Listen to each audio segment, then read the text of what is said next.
Hello, my name is Andy and I am the Village Idiot. I'm armed with a car and a GoPro and an unhealthy amount of time on my hands. I'm using that time to attempt to visit every civil parish in England. You're watching the North Lincolnshire series, a district of 56 parishes in the north of Lincolnshire. Let's see which one we're visiting today. Welcome back to North Lincolnshire, everybody. Now, there are certain things on this channel which we don't see very often, and one of them is right behind me here. That is a huge mast with a few things hanging off it. I'll tell you what that's all about in a few moments, but it's definitely a great place to put one of these things because this is right on top of a hill. Opposite it, we've got something else to talk about as well. And I'll tell you what these two things are all about as we journey around the parish of Elsham.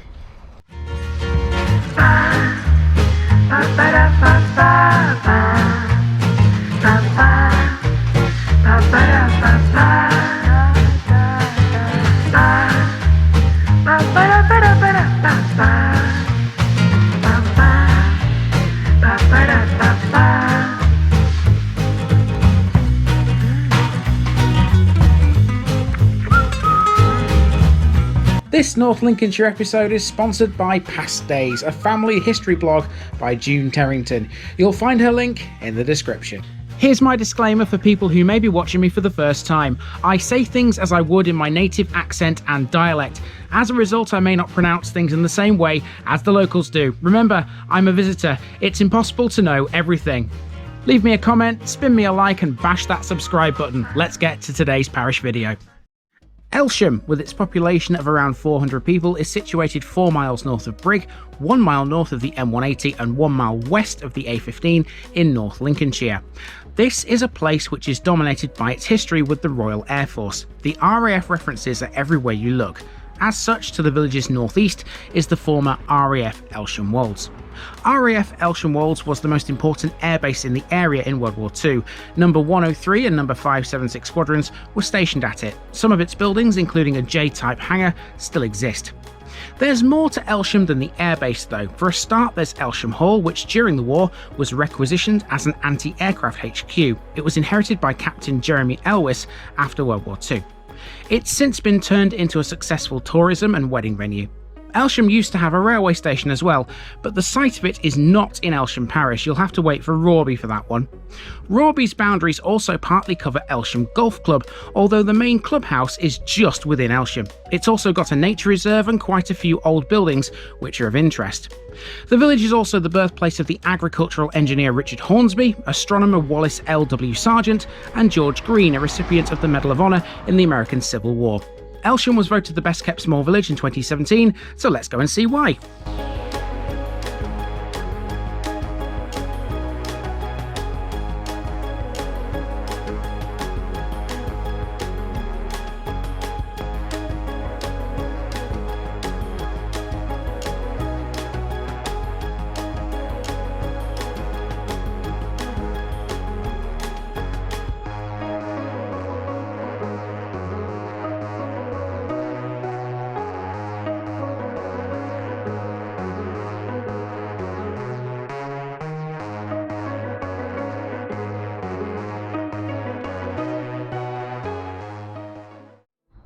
We begin on Elsham Hill, where we find this large radio and telephone mast situated on land that was once the wartime bomber airfield RAF Elsham Wolds, Elsham's most important landmark. The tower is at the western end of the former main runway and was, during the 1960s, used to relay radar from RAF Patrington and RAF Stakston Wold to RAF Lindholm near Doncaster. This was established as an airfield as early as 1916, but between the wars it returned to agricultural use. During World War II, number 103 Squadron were based here. Number 103 is credited with more operational sorties than any other number 1 Group RAF squadron. Of the 248 bombers lost on operations flying from here, 198 were from number 103 Squadron. Elsham Wolds closed just after the war in 1947. The control tower lasted into the 1980s and was used as a house for a time, which was said to be haunted. The current A15 traverses one of the old runways. Okay, let's head down into the main village next. It's not far away. Down this road, take a left, and take a left again, and we will be in Elsham village.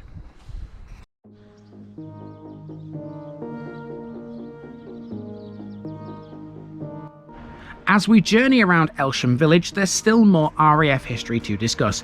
We begin on a small green at the end of Hall Lane, where it meets Barnaby Road and New Street. Here we find a sign for Elsham Country Park and Gardens, which sit to the south and west of Elsham Hall, still to this day lived in by the Elwes family. We'll talk more about that later.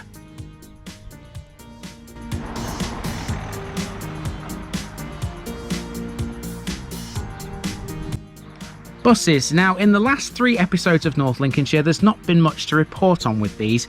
Here in Elsham, it's the same story. Bus stops exist, but there are no services. Now, you might have already noticed from a couple of shots previous, but the signs here in Elsham are different to the rest of North Lincolnshire. Take, for example, Chapel Lane. Very, very different to what we're used to seeing out here, and it's because of this logo. 103 Squadron, Royal Air Force. Our next landmark is the Village Hall. This is a community hub, the base for many a village activity. It hosts a local coffee morning on some Wednesdays, and the Bowls Club also meet here. In the garden, there's a small replica plane. Elsham Wolds lost 28 Vickers Wellingtons, 12 Halifaxes and some 208 Lancasters. One Elsham Wolds Lancaster held the Bomber Command record for operational sorties, having completed 140 between May 1943 and December 1944, a total of 974 operational hours. Next, we have a lovely little information board called the Elsham Heritage Trail. On here, there's details of an RAF museum at the Anglian Waterworks adjacent to the airfield. It also tells us the replica Lancaster we've just seen is dedicated to the men and women from both 103 and 576 Squadron who were also based there. The parish notice board is here too, and that's Elsham marked off the list.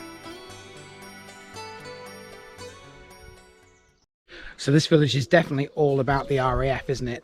And it's understandable when you read this that I just showed you a moment ago. It was the largest bomber airfield in Group 1 Bomber Command with Wellington, Halifax and Lancaster squadrons.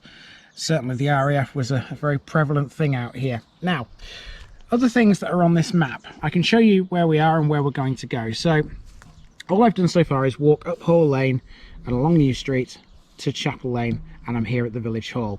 Now my route will go to Malkin Lane. I'll turn left there and then up here towards the church. That's where you'll find obviously the church, and also the War Memorial, which is this here, so we will be seeing that later.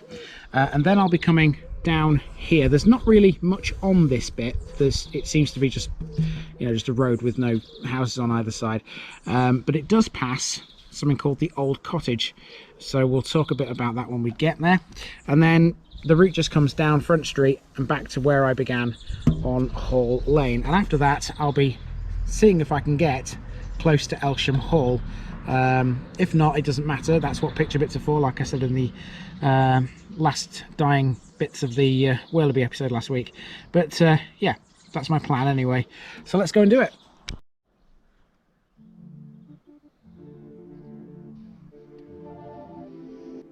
Here's Astley Corner. Astley is another name associated with Elsham. Elsham Hall was owned by the Astley Corbett family before the time of King's College, Cambridge and the Elwes family.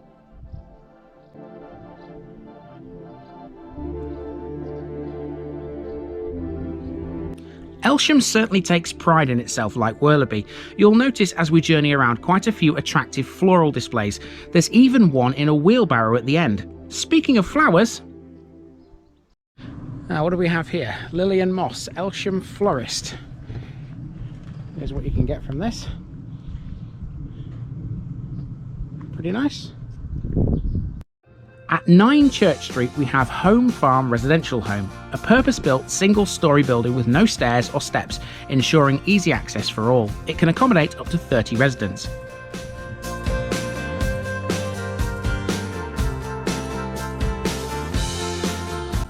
We join a footpath next, and through the trees you can just about make out a building. Dating from 1872, that's Elsham's former school, the entrance to which is off Vicarage Lane. From the footpath we can take a shortcut into the churchyard of Elsham's Grade II listed Anglican church, dedicated to All Saints.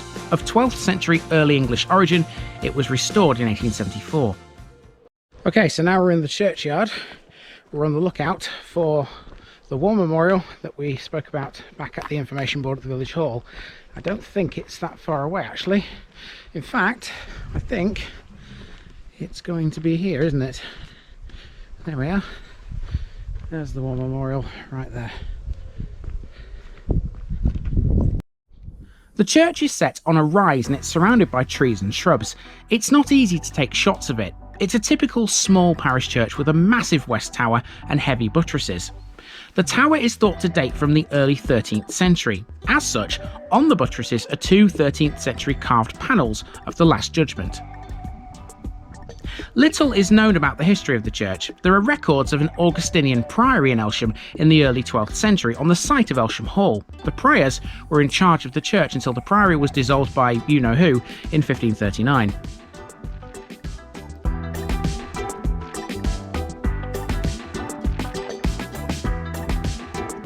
Here on the corner of Church Street is the Old Cottage. This is believed to be the only surviving traditional three-roomed house in Lincolnshire. The Air Force chaplain lived here in 1940. Okay, right turn here, and this is the part now where there's not a lot in the way of property. It's basically just a road with nothing on either side for a little while, and then we do get back into civilization shortly.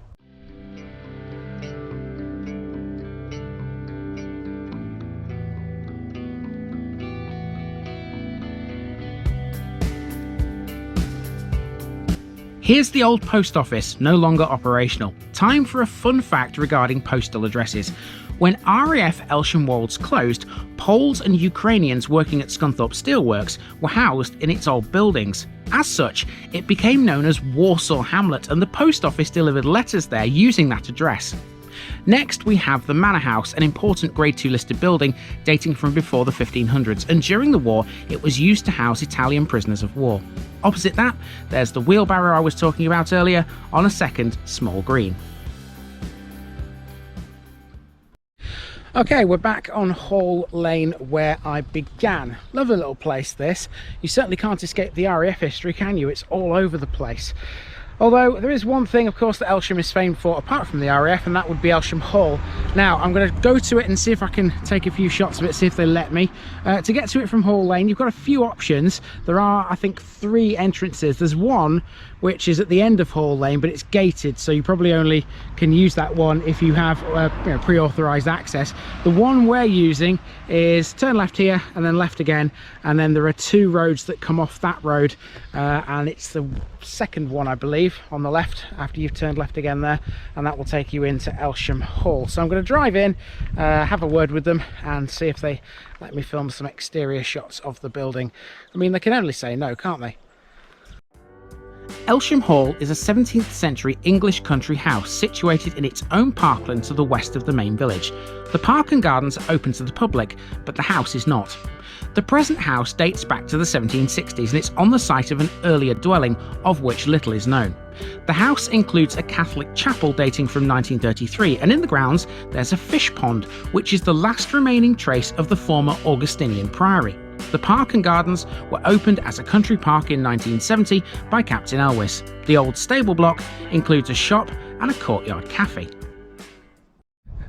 Okay, so the answer is not a definite no, but it's not a yes either. I can explain that. So basically I went to the cafe to ask where there was a site manager or someone I could speak to potentially, you know, film some shots of this place. And the long and short of it is that there's no site manager or member of staff that can help me in today to actually do this. I can't go to the hall anyway because that's private, the family still live in it, and the only thing I could really film would be this area here. But aside from here in the car park, that's pretty much all I can do, because there isn't anyone around here who can actually tell me what is definitively capturable, if that makes any sense, and what isn't. So for the time being, this will have to just be picture bitted, I think, for the sake of this episode. So there we go.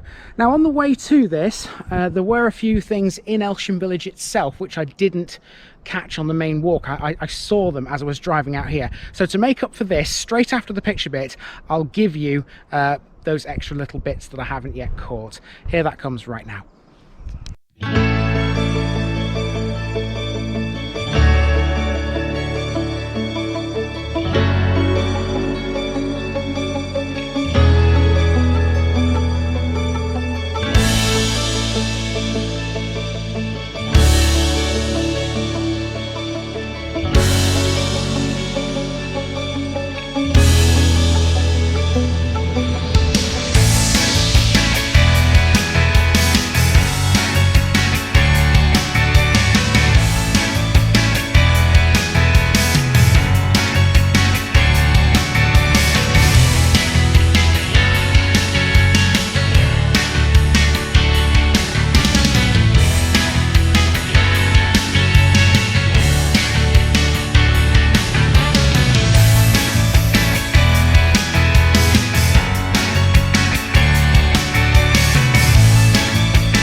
So here's a little bit extra within the village which the main walk didn't pass. Here we have the old red phone box, which in the same way as in Saxby All Saints, is effectively a big red planter. We've already seen that Elsham has no post office anymore, but it still retains a standalone post box almost directly opposite the phone box. Loving the garden work around this, by the way. These two landmarks are located close to Woodland Drive. At the end of that road is a clump of trees, marked on the map as something called the Dark Walk. I imagine it would be quite dark in there. There's also a playground close by. This is the Elsham Play and Fitness Park, located at the very edge of a field off New Street. I don't have anything to say really about this, but you had better believe that I was tempted by that adventure trail. Tempted, of course I was going to have a go at it. Yes, you do spy an adventure trail. This is a regular facet of the channel these days, isn't it? One of these things. So I'm going to attempt this one, seeing as we couldn't get into Elsham Hall. Bit of bonus content for you. So basically what we've got here, we've got, I assume you have to stand one foot on here, then the other foot on there, etc. all the way to the end of these. Then we've got a balance beam, and then we've got a sort of rope thing, and then a little bridge at the end. So we'll have a go at this, I think. We'll see how good we are with this. Hopefully, with a camera in my hand, I'll be able to do it. Oh, right, I'm over the first bit. Now, that's solid, that's good. This one's solid. Is the second one solid? Yes, it is. Good. Doing okay. Onto these little things. Now this is the hardest part because I've only got one hand here because the camera's in the other hand. No, I'm off. I thought I was going to do that then, quite frankly. Never mind. So there you are. That's the parish of Elsham. Lovely little place, lots of RAF history. Bit disappointed I didn't get to go to the hall, but those kind of places, you either get there or you don't. It's a case of whether or not they let you, and if the circumstances mean that you can't, well, there's not a lot you can do about it. You know, things are private for a reason, so you know, just have to respect that, I guess. Anyway, time for me to move on to my next one here in North Lincolnshire. Hope you've enjoyed this episode. I've been Andy, also known as the Village Idiot. This has been the Parish of Elsham, and I'm out.